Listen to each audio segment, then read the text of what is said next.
Now, our next guest says that the easy money made in stocks this year may be over. Lorraine Tan, head of Asia Pacific Equity Research, now joins us from Singapore. How are you today? Lorraine, hope you're doing well on this Wednesday morning.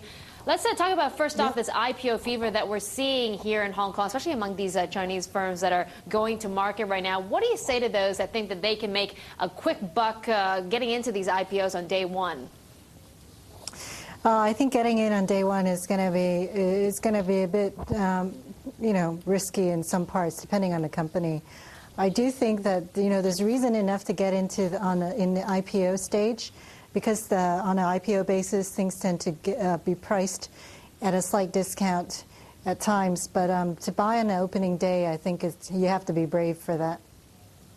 You have to be brave, despite seeing an average of maybe 20% gains on day one, Lorraine.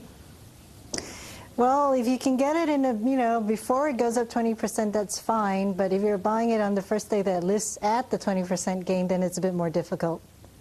Yeah, you feel sorry for those. But let me ask you this. When people say 25%, 30% disappointing on trading debut number one, is that really how you see things? I mean, are people really just having these unrealistic expectations?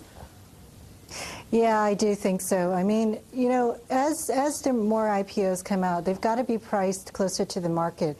So I do think that, we've seen a series of IPOs now, and I think as each one does pretty well or closer to fair market, you're not going to get the steep discounts that you got when there is a greater risk aversion and when people have to price lower. So at this stage, I would just say that, we should be seeing more normal returns from the stock market, and that's in line with what's going on anyway. And that's why you think that the easy money made in the stock markets for 2009 pretty much over, isn't it? Yeah, well, the easy money came from a lot of pain the previous year, and I think that, we've seen a huge rebound in the market. I think valuations at the current levels just means that markets are going to have a tendency to sort of trade within a tighter range. I think it's an opportunity for stock pickers more so than just that we saw the big sort of broad sector moves in the beginning of in the first half of this year. We'll probably see a little bit more differentiation depending on the individual stocks going forward. Yeah. So Lorraine, what is the strategy going forward for investors? I mean, do you still say buy on dips and sell on rallies, considering we haven't seen that correction that you were calling for? Yes. Yeah, I know. The markets have been extremely resilient. I think, there are still risks out there, and I think that, the valuations of the markets at the current levels do provide a little bit of room if the economy recovers as expected, in which we do expect to see a mild, sort of gradual recovery for the global economy. Now, what that means going ahead is that if you take a midterm view on the market, if you take, let's say a 2-year view, I think you'll still do very well in the stock market. It's just that for the short term, we shouldn't expect, the same sort of 60% that we saw in the first half of this year. Yeah, Lorraine, what happened to that correction that you were calling for? What has surprised you in terms of the market conditions that hasn't precipitated this expectation? Well, I think a couple of things happen. I think, firstly, you've got a lot of money on the sidelines, and that money is still coming into the stock market, providing some support. Secondly, we've actually had pretty decent economic data, so there has been fundamental reasons for the markets to keep moving up. We've also seen earnings expectations be upgraded following the recent 2Q results that came out. So on the whole, there was fundamental reason to support the markets and not have a correction. The markets are trending up, but within a tighter range, because it's got to be backed by the fundamental news at the moment. So as long as we see those upgrades going ahead with the economy coming around, I think that's good news. The bad news will come if there is some sort of disappointment on the earnings front, and we're going to see less favorable sort of market gains or profit gains on the treasury activity side, etc., equity side for some of the banks going forward. Okay, well, let me ask you this, Lorraine. Do you think we'll eventually see a correction, say, in the next 6 months or so? Yeah, well, it's always possible. I think what it is we will get corrections. It's inevitable, just as markets rebound as well is inevitable as well. So we will get that. We will either get a series of smaller corrections, much as some of the markets have been doing, a sort of a sideways sort of movement, some consolidation. I mean, we saw Shanghai have a pretty big correction on a relative basis, down more than 20% in August, and that's because it ran up ahead. And for any market that runs up ahead of to that level, I think you will have a greater chance to see a bigger correction. Okay, so we'll watch out for those. But let me ask you this. If you're expecting a global economic recovery, as many people out there are, so I guess to play on this, the best proxies in your view are the coal and oil sectors, which you are actually overweight on. Maybe you can touch on more on why you see such benefits for these specific sectors. Yeah, I think the next level of the global economic recovery really has to be seen on the manufacturing and the export side, which are tied in, obviously. So as industrial production moves up, I think the demand or the usage of raw materials, particularly out of China for energy and coal, is going to provide support to demand and to the prices. So although we do still feel that there is excess capacity out there, I think that prices are going to probably range trade at the current levels, and that will provide some sort of support level for the prices to move up, particularly in a year or 2 years' time. So we're all quite keen on valuation grounds for these companies. Yeah, Lorraine, I'm looking at your oil forecast, or actually Standard & Poor's oil price forecast, and 71.61 in 2010 seems a bit conservative, considering we're hearing Goldman Sachs predicting that oil prices will hit 85 by this year's end. Yeah, I mean, we're taking the view, we're ignoring spikes or speculation, or at the moment we're basing our prices solely on supply and demand factors that we're seeing out there. We see the cap to prices coming from the fact that there is a lot of capacity and there is a lot of oil in storage. So as the prices move up, we expect to see some of that supply come out into the market. And naturally, that should keep a lid on things. Having said that, you know, you're going to get some spikes up here and there. It's never going to be a straight line or gradual line up for a lot of these commodities. Okay, well, let's get into your stock picks then, because it seems to be all upstream for you, considering you're expecting oil prices to hold at these levels. And PetroChina is one of your overweights, which is Asia's biggest oil company. It's only up 37% year to date, which is actually underperforming the broader index. But you have one of the more bullish price targets on this stock at $11, which is above the consensus forecast for our survey. So I guess what's your outlook that makes it more compelling?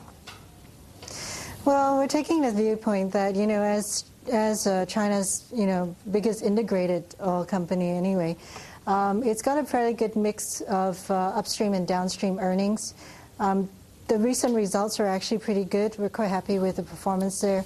And I think as prices start to move up, they actually will, they've almost got their own sort of natural hedge, because, you know, they have the upstream side that compensates for any sort of potential squeeze on the downstream margin side. And that's one of the reasons we like it. I think it will benefit as prices move up on the whole. Okay, Lorraine, we're going to get to commercial break, but afterwards, let's talk about your other oil picks and coal picks as well. We have Lorraine Tan of S&P rejoining us after this break with more for stock choices. Now let's continue our discussion on Asian stocks with Lorraine Tan, who's the head of Asia-Pacific equity research at Standard & Poor's, and she rejoins us from Singapore. And Lorraine, before we went to commercial break, we were talking about your overweights on these coal and oil stocks, and it's all upstream, so you rate PetroChina and overweight. And another stock that you also consider overweight is CNOOC, China Offshore National Oil Company, another 5 stars for you. But back in April, you actually downgraded your view on CNOOC, but I guess with the price of oil bouncing back again, your outlook is also bouncing back. Yeah, I mean, we took a viewpoint in earlier this year that we thought the refining side would do, or rather the integrated oil companies would do better, your PetroChina, Sinopec, for example, as opposed to the upstream side. But now with we think oil prices are, you know, pretty firm. And with the global economy recovering, I think the more bounce, there'll be probably more bounce for the upstream players like CNOOC. And CNOOC's a very straightforward, well-run company, so it's you know, we're very comfortable with it. Yeah, it is straightforward, but it also lacks a lot of diversification. It really just does two things, which is produce oil and sell oil. So at what point do you dump the stock? When oil prices fall, do you have to because of its lack of diversification? Well, it's going to be, it will be the one that's most sensitive to the ups and downs in oil prices, no doubt. I think the benefit that CNOOC has, however, is that it does have upstream production growth, and that's probably given it a little bit of support, over others. And, when stocks move down, they've moved down broadly across the board, as we've seen. And I do think that this one is because it is straightforward, that it does track more of the rebound or demand rebound in oil more closely. Mm-hmm. Yeah, again, your price targets on the stock, predicting 13 Hong Kong dollars is, again, more bullish than our analyst consensus of 11.49 honkies compared to that last closing price. So it sees there's pretty much a big upside upcoming for this stock, isn't there? Yeah, I should think so. I think what we have to look at is as oil prices start moving up, even though we've got it gradually moving up only to an average of about $71, $72 for 2010, I think on the whole it is an uptick, and that actually adds a lot to the profit recovery for CNOOC. As you know, I think this year their earnings will be down a fair bit because of the decline in oil prices, but it will rebound quite nicely for 2010. Okay, what about China Shenhua, which is a coal producer in China? You also give this an overweight rating, outperform rating, if you will. It's actually the Hang Seng Index here in Hong Kong, the 5th best performer on the index year to date, up 114%. You still have a buy rating on the stock, but I think it looks pretty pricey. If you look at it at a price-to-book ratio, 3 times 2010 forward earnings. Compare that to just maybe the 2% average that we're seeing on the Hang Seng itself. Yeah, the coal companies are trading on a price-to-book level a little bit, obviously a bit higher than the others, than the broad market. We do think, however, that Shenhua's first half performance is actually, we're quite happy with it. They were able to sustain their margins to profitability, despite the fact that coal prices on average are down more than 50%. And, so because of that, I think it is a fairly efficiently run company. They've got size and efficiency that obviously helps. And it does, as again, China's going to require more coal as the economy picks up, as electricity production starts to increase. And I think that will be a benefit as well. Okay, so there's still an upside to this stock. Let me just quickly ask you about financials, Lorraine, because even in the depths of March when we were talking, you're still overweight on financial stocks, but now you've reined that outlook in a bit, maybe neutral on this specific sector. What's changed your view?